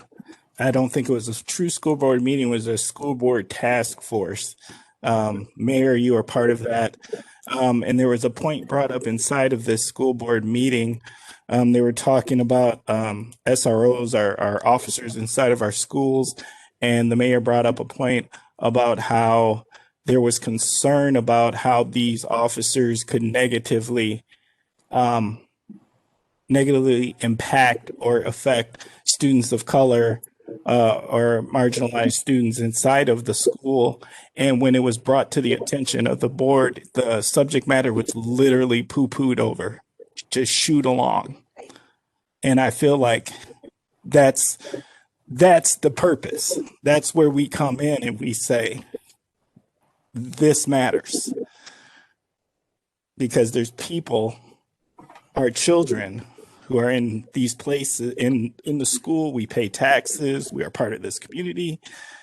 If it is brought to the attention, it cannot just be shooed along. There must be a discussion. And so, and that's just an example of where the motivation came from. And if I could just clarify, so what I had done was asked the question we were approaching some of this from a financial standpoint, but it also allowed me to ask this question: are students of color being interacted with by law enforcement at a higher rate than white students? Or and so I guess where that got dropped, or like you said, shoot along, was they didn't really have a response to that.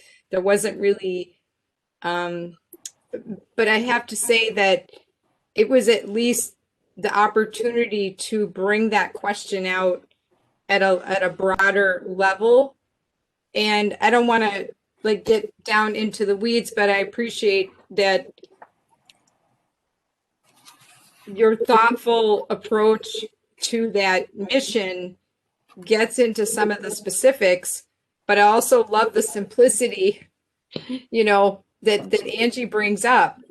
So I can't vote on this. You all will have to, you know, make your decisions in voting on this recommendation.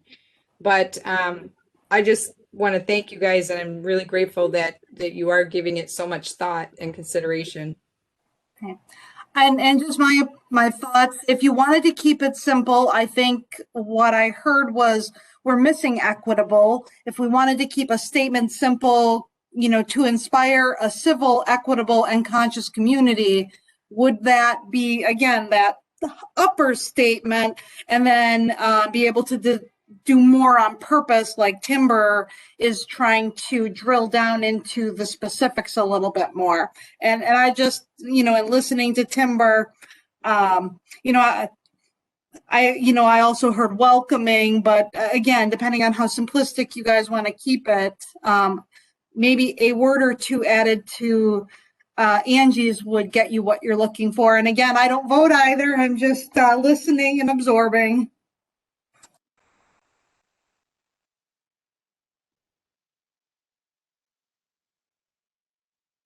What about something along the lines of like to inspire civil, equitable, and conscious community that's responsive to all residents?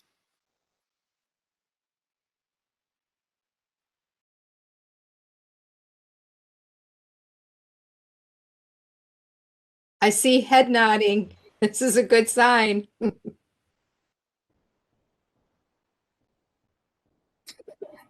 And don't take this wrong, but do you even want to go beyond residents to, anyone who visits or enjoys our community? And again, that's totally up to you guys. I think there's a lot of people who enjoy our community that aren't residents, and I certainly hope that we are a welcoming community to them as well. Then we could just drop residents and say to all.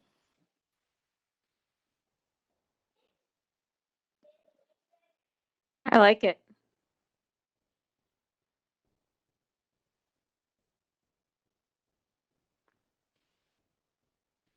Should we, okay, so can we take a vote on not the mission statement, but do we want to vote on either finalizing it tonight or whether we want to maybe move it to the next conversation? Thoughts on that? Because I think, this has been a full meeting, and to Ashley's point, and just in reflection, you're right, this should not be rushed. So I want to honor that suggestion, and I don't want to rush anyone. So we can either choose to decide tonight or give it some thought and just vote on it during our next meeting. I can always add it to the next agenda as well if everyone just wants a little time to think about it, but totally up to you guys. Yes, I would make a motion to table this discussion until the next time. Maybe we can find time to think through these suggestions, and then move ahead in the agenda. And further to that, what I would like to see is each of these excellent suggestions put in writing and put up in our files so that we can actually read them. Because it's, putting it in writing is a little, for me at least, a lot easier to manipulate words and kind of massage it. And then maybe come back, and during that month that we're gone, each of us look at what's there and maybe upload our combination and what we're feeling. And then eventually, I think next month would be a good time to vote on it. But I'd like to see it in writing. If people feel comfortable with uploading their ideas.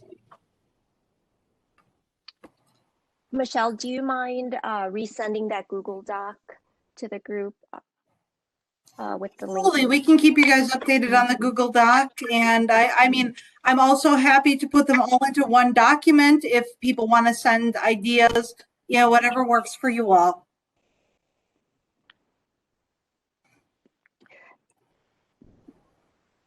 Ashley made a motion to table the discussion to next month. Is there someone who would like to second that motion? I'll second it. Heather, do we need to take roll for that? Yes, we do. Okay. Any questions, discussions before we take roll? Okay. Thank you, Heather. Moshe Sabula. Aye. Joaquin Yarnell Lira.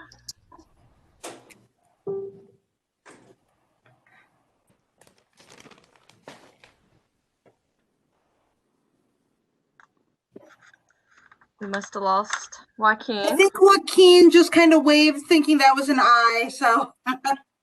I'm sorry, I was mute. Can you believe that? Aye.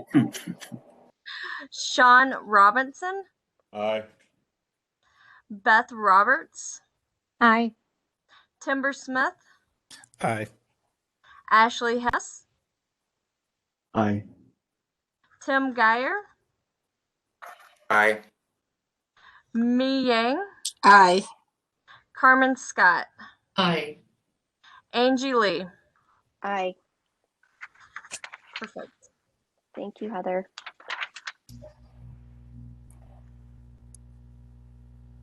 Michelle. I can take this one if you'd like. Sure. So I did add this on because our next meeting on, I'm sorry, not our next meeting, our March meeting is scheduled for March 22nd, which is also the State of the City meeting. They would overlap some, and it would affect our ability to broadcast. And also, I know Lori and John and I normally attend those meetings. Many of you might like to attend it as well. So I was just wondering if you wanted to consider an alternate date for March, so that we can all enjoy the State of the City meeting. If I can just interject here and maybe influence. Again, given that we have about 6 months left, if we don't have that meeting in March, you know, that does reduce us down. So I just want to point out that limitation.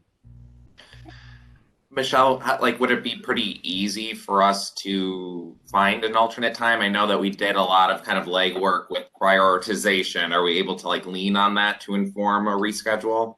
Well, I can tell you that the 5th Monday of March is available because it does not normally have meetings. I did check with media and they would be able to cover it if we wanted to do the exact same time and just do the 5th Monday of March, the 29th. That would be a viable option from the city side. And then we wouldn't lose a meeting, of course.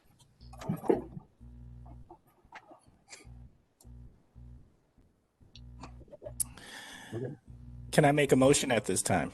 Thank you. Absolutely. I would like to make a motion that we move our March meeting to the 29th to accommodate the city meeting, the state of the city meeting. I second.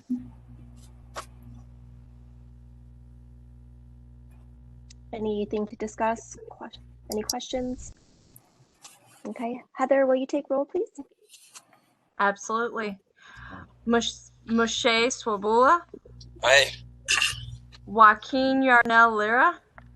Aye. Sean Robinson. Aye. Beth Roberts. Aye.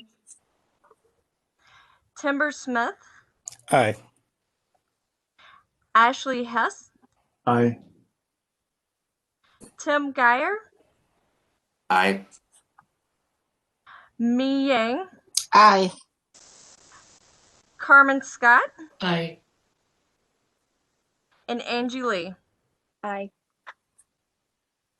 Thank you, Heather. Perfect. You're welcome.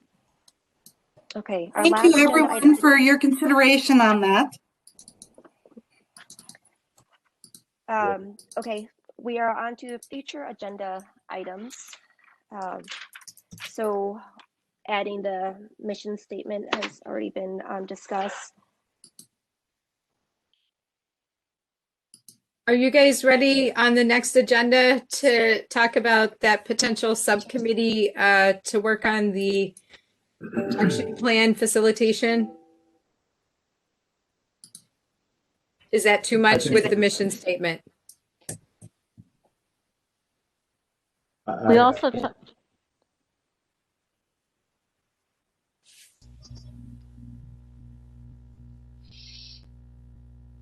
I was just I going to say, think we a also few talked about people. having a person from the communications coordinator from public health at the meeting is one of the things we also talked about. Yes. Yes, Beth, if you give me that information, I'd be happy to reach out and invite that person. And could I ask, would folks be comfortable if when we have the agenda, we give an allotted time on something and then you vote to either extend that time or lay it over if the conversation is not complete. Would that help folks? And, you know, maybe we can try and shave this down to an hour and a half or less. I don't want to be a bully here, but I want to be respectful of folks' time too.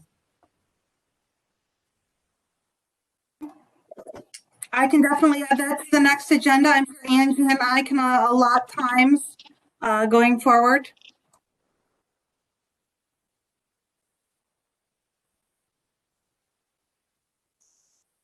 And just another kind of thing that I noticed for the Google Docs, I don't have permission to upload anything.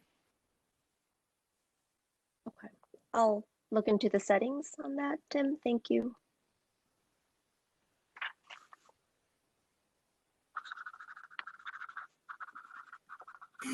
Well, to Lori, I'd just like to speak to your. I think it's in line. Like, we do need to get to the meat of the matter, and we do have some responsibilities and duties. If we need to focus on that particular discussion point, great. But I would perhaps like to charge us all and challenge us to look at our core responsibilities and the duties that we have been charged with, and of those 4 options, just kind of maybe pick one, you know, just that you might like to engage if you're open to it. I mean, no, it's all voluntary, but like, just look for something that might really, you know, fit kind of where you're coming from in your heart more so than others. That might just help us get through that process a little quicker is all I'm thinking. Just take a look at it, read it, think it, and just, you know, be ready to respond, to jump in or not. It doesn't matter, but that's just a thought. Because there's other things beyond that. Not that that's not important.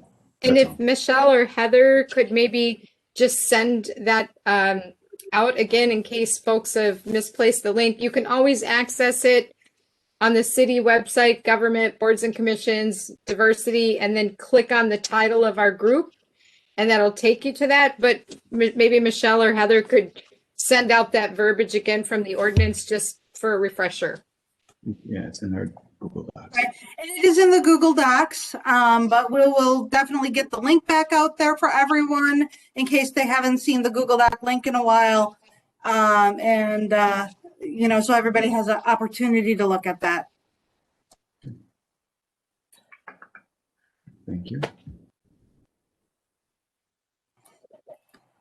Okay, so unless anyone has anything else, what I have so far is to continue the conversation about the mission, I'm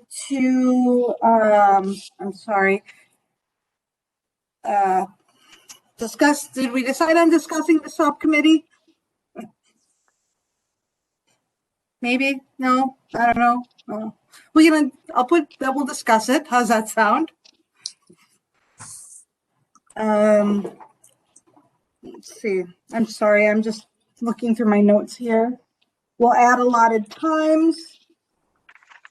Absolutely. I feel like I'm missing one.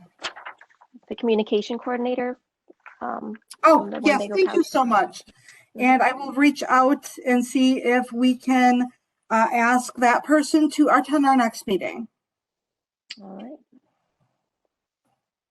Well, thank you, Michelle, for summarizing that. If there's, and of course, you can always email me or Michelle or Ashley if you have other agenda items you would like to add.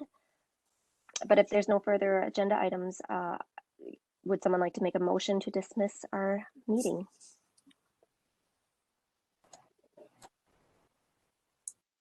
I'd make a motion. I second it. All right, all in favor of ending our meeting tonight? Aye. Aye. Aye. Thank you, everyone, so much. Bye. Have a good month. Discussion. Bye. Okay. Thank you. Good night.